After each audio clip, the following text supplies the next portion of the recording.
Welcome to phase 2 of our dual battery install. If you haven't watched phase 1 yet, I would suggest you go and do that just so you can kind of get a lay of the land of what I've done so far before jumping onto this. I will do a small recap just to kind of get back on track of where we're at before we jump over into what we're installing today. And today we're going to be installing a battery monitor, and then we're also going to install a control panel or a switch panel. So no fancy intro, let's just drop the title and let's jump right into it. So let's just do a quick walk around on my existing dual battery setup so you guys can see how I have everything set up here. We have our house battery here. This is from Lead Time. That's connected to the Redarc BC-DC charger. This is connected to the vehicle battery, and the vehicle battery and alternator charges this thing up. From here, we have wires that go into that hole down there. From there, it comes out into this power distribution block. Everything is connected to this power distribution block right now. So I have my overhead light, which is my tailgate light, my air compressor, I have my radio, accessories, the 12-volt sockets that I have, and the refrigerator. Coming back to the back, you see this little button here? That is connected to this overhead light that I have up here, which I am going to get rid of. We're just gonna put some KC Highlight Cyclones maybe there, like a couple of them. That'll be a lot better. And then we're gonna remove this button because now that will be on a switch pod. What's also gonna be on the switch pod, these 12-volt sockets here. There's a little switch that I have now to turn these things on when I need to use them. We're gonna get rid of this switch. Now I also have one like right over here. This is a 12-volt socket for my Wii Boost. Got my Wii Boost plugged in here. When you press that, the Wii Boost turns on right there. We're gonna take this plug out. We're gonna just remove this plug here. I'm gonna have wiring going directly to a switch pod.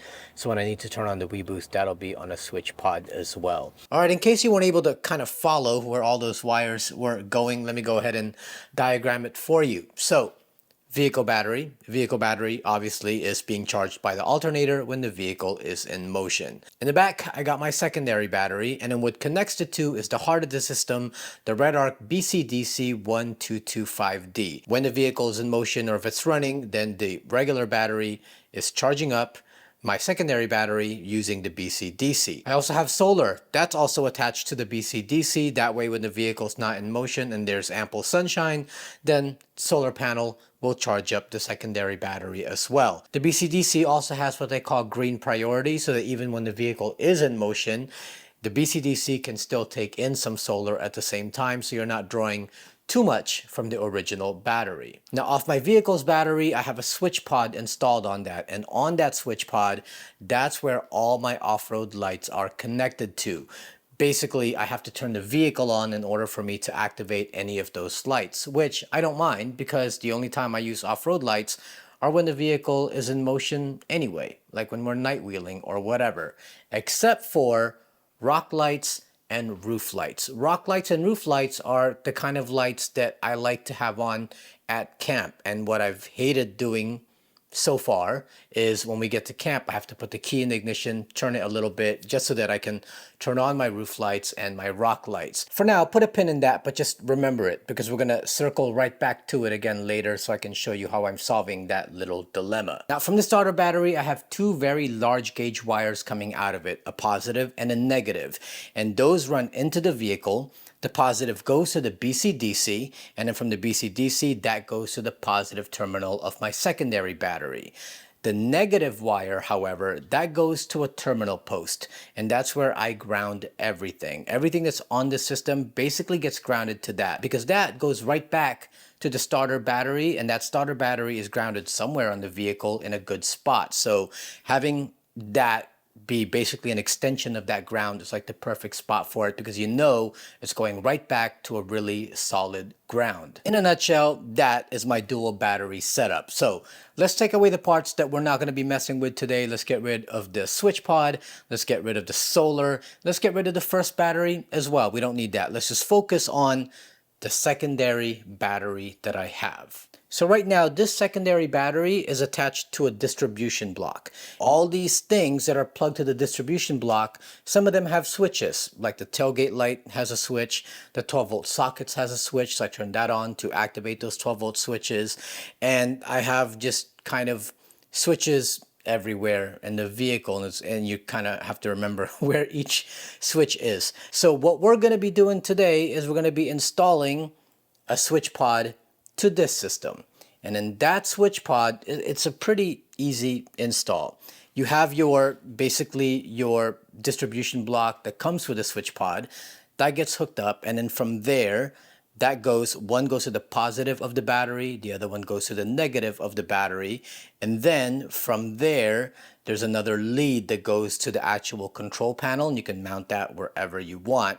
And then on the block itself, you have all the positive and negatives on that with individual fuses, which we're going to put some stuff from the other distribution block over to that one. So for example, I'm going to put my tailgate light to that. I'm going to put my 12-volt sockets to that. I'm going to put my Wii Boost to that. And then I'm also going to put some other lights for camp. Now, remember what I said earlier about my rock lights and my roof lights, where I have to put the key in the ignition in order for me to light up at camp? Well, I'm going to leave that system alone, but I'm going to get a secondary pair of rock lights, just one for each side of the vehicle, and I'm going to install that to the secondary switch pod that we're installing today, so that when we get to camp, that's hooked up to my secondary battery, and I just flick a switch and then those lights will light up, and then I'll have illumination at camp on the ground. For the roof lights, we're not going to tackle that right now because that's going to be in another video for the KC FE1s. We're not installing those FE1s today because that's gonna need a separate video, but we'll get to that, probably the video after this one. Now the battery monitor, that's a super easy install. So you have your monitor, and the monitor has two terminals on it. You're also going to get a red wire that you need to plug into this, and the other end of that red wire has a little ring terminal. You just need to tap that to the positive terminal of your secondary battery. Now, on your secondary battery, you have that negative wire, right? That's going to that negative post I was talking to you about earlier that goes up to the negative post of my my starter battery. Well, we're not gonna have this post anymore, because what we're doing now is that negative wire coming out of your secondary battery is going to go to this, and on the other end, that is what's going to go all the way to your first battery, to your starter battery's negative terminal as well. This basically becomes that post that I had before. So everything that's being grounded on my secondary battery system, like the BCDC, the secondary battery, the switch pods, the distribution block, everything that needs to be grounded will now go into this. If all of that still seems confusing, I'm going to black out the screen really quick so you can see the entire schematics, and then you can pause the video from there and then kind of study it. So starting off with the battery monitor, we're going to go with Redarc's Smart Battery Monitor. I like this system a lot. Like, there's no display, there's nothing that we have to mount and go through menus. Just attach this to the battery and then you'll be able to monitor your battery through your phone. You get two wires with this kit. The first one looks like an Ethernet cable. We're not going to need this. This is if you're doing an R-Bus installation, like if you have the Redarc Manager 30, but since we don't have a Manager 30, we're going to put that one away. The other wire is a positive wire. One end of this goes to the monitor and the other one goes to the positive terminal of your battery. This is it. That's the monitor. That's all it is. Everything gets plugged into this, mounted somewhere. They say don't mount the parts that has the ports facing up like this, because if it starts to have condensation or whatever, then all that water is gonna drop into there and there's no way for it to escape. I'm probably gonna mount it, I don't know, something like this or so, and just make it really easy. Now for the switch panel, we're going with LasFit. What you get with the LasFit one, you get the positive and negative wiring terminals right here. These are the thicker gauged wires. You also get a circuit breaker. If this whole system overloads, it'll kill the circuit breaker. So this is the box. I mean, this is really all a switch panel is. It's basically bringing all your switches into one place so that all your relays, all your fuses, and everything is all right here. My only thing that I'm worried about with this is I don't see, I mean, there's no relays on here. Normally in my other switch panels, you'll have all your fuses and you have relays for each one. And then right here, you'll see the positive and negative for each terminal. This whole thing hooks up to this right here, and this is the actual switch panel itself. So this gets mounted to a location where I can reach it really easily. This gets plugged in to the end of this extension cord here. This extension cord plugs into this, and then this plugs into your battery. And then you just put the decals of whatever it is you are trying to power up. These are the stickers right here. You also get some zip ties, the bracket. It goes right in here, and so you can mount this wherever you want. This is also another way of mounting this one. So this little bar that goes in there, and you'll be able to mount it this way somewhere. So if you want flat mounting, but I am going to use this mounting here, and that way I can kind of adjust it however I want. And then you get a bracket for this thing itself. Wherever you want, you can mount it upwards, sideways, however. They also have this one if you want to, I guess, mount it this way somewhere. That's pretty much it. I mean, there's not really much to a switch panel. If you've never installed a switch panel before, I will walk you through it to hopefully kind of help you make sense of it all. For the battery monitor, first thing I did was just connect all the grounds in the system and remove the negative terminal post. Next, I mounted up the battery monitor and attached all those ground connections to the new post. You'll see on the monitor itself which post to use. You'll want to put all your ground cables to the one with the ground symbol, as that is the one leading to a solid ground, or in my case, to the negative terminal of my starter battery in the front of the vehicle.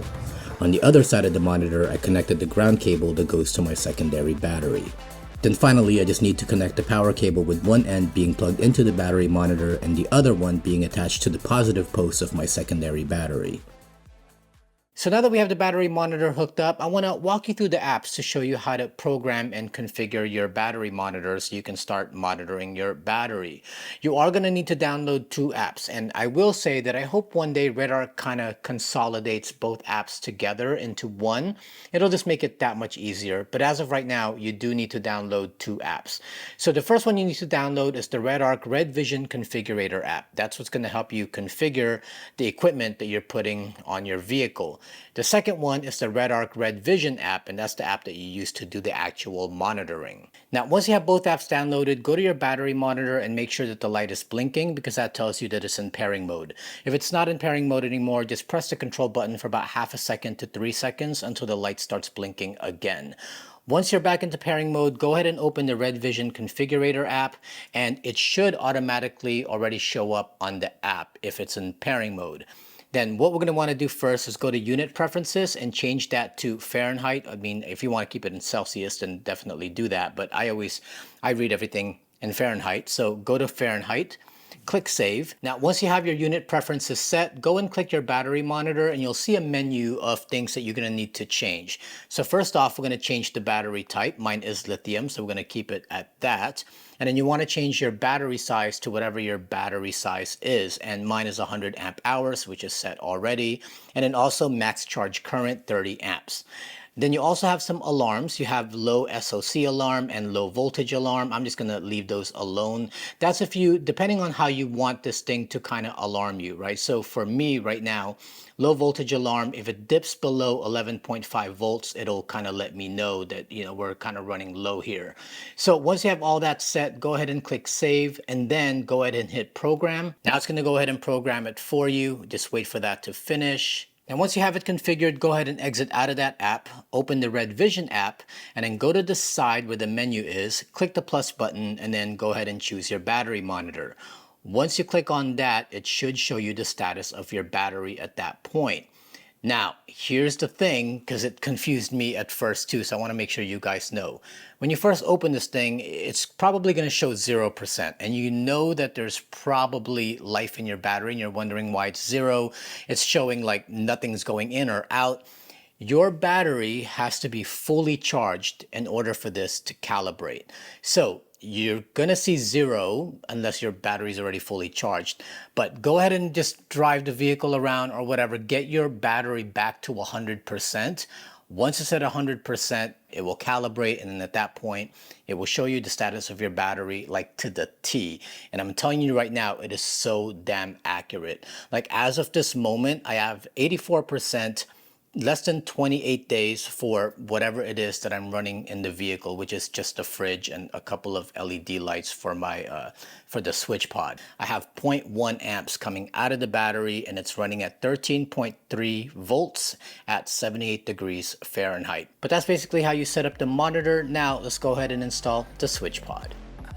For the switch panel, first thing was to attach the appropriate bracket to the switch panel and then mount it somewhere that's easily accessible. I chose to put it on my Molly panel, plugged it up to the extension cord, and routed that to where the control box will be located. For the control box, I mounted that also in a place where I can access it easier in case I need to check or change out fuses. Next, I connected the positive and negative wires, then plugged up the harnesses for the power and for the switch panel.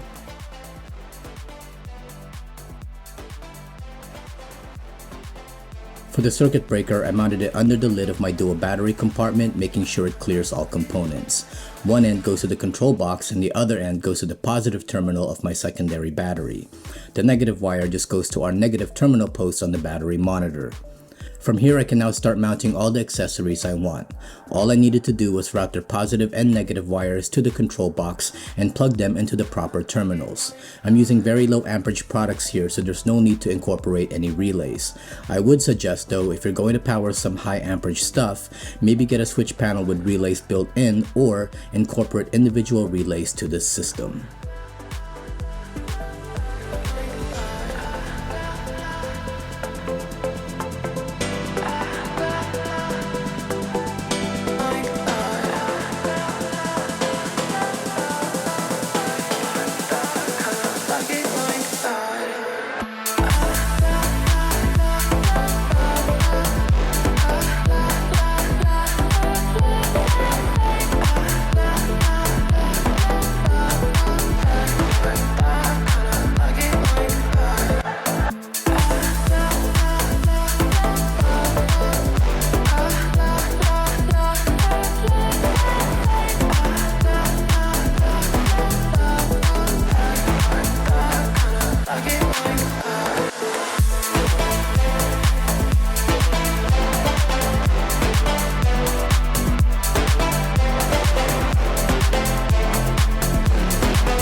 So I wanted to just walk you guys through the terminals that you get with the LasFit switch panel. You get 8 of them. You get 2 5 amps, 2 10 amps, 2 20 amps, and 2 30 amps. Now, you can arrange these fuses in any order that you want based on how you want your switch panel to be organized. Each of these are just positive, negative, and so forth. So you can move these fuses into any of those slots. Just whatever you're powering up, make sure you put the right kind of fuse for that particular accessory. I probably wouldn't put anything more than 30 amps on here. The highest I have on here is 30 amps, and I don't know the exact rating of the switch panel, so I wouldn't put anything that requires more than 30 amps. Fortunately for me, there's nothing that requires more than 30 amps on my system at all. They're all just like lights and little things like that, so I'm not really concerned about that. But if you're going to power like off-road lights, things like that that require like a lot of amperage, I don't know if this would be the particular kit that you would want to use. I would just do the research and make sure that whatever switch panel you get can power up those things that have higher amperage. But otherwise, I'm really liking the system. Everything is organized. It looks super clean. I don't have switches everywhere, and now I have a control panel to monitor all the lights that I use at camp. Quick recap, there's our battery monitor. You have that negative terminal over here.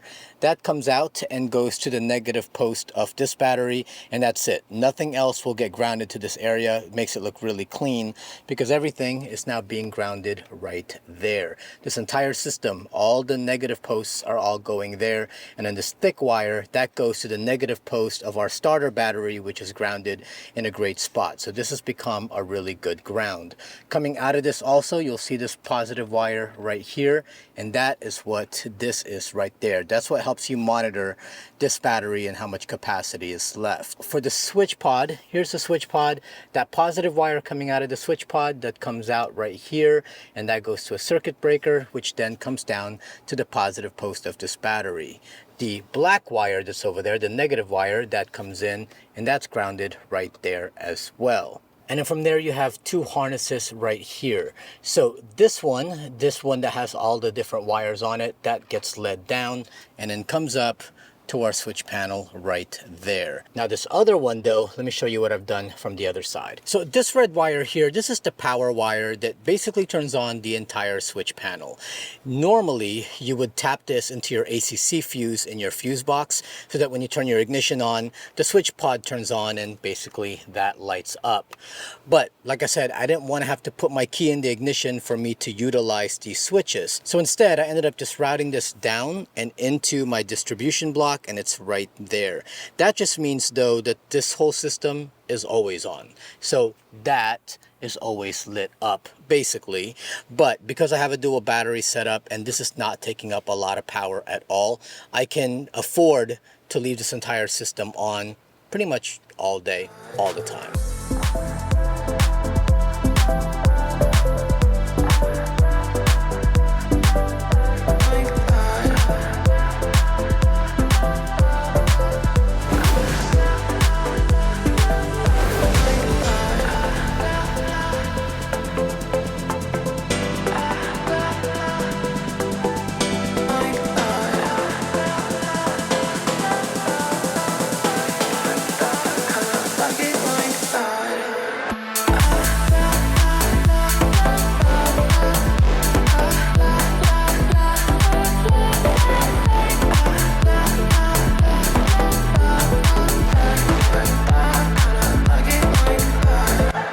So by the time you see this video, I've actually used this whole dual battery setup already for about a good month.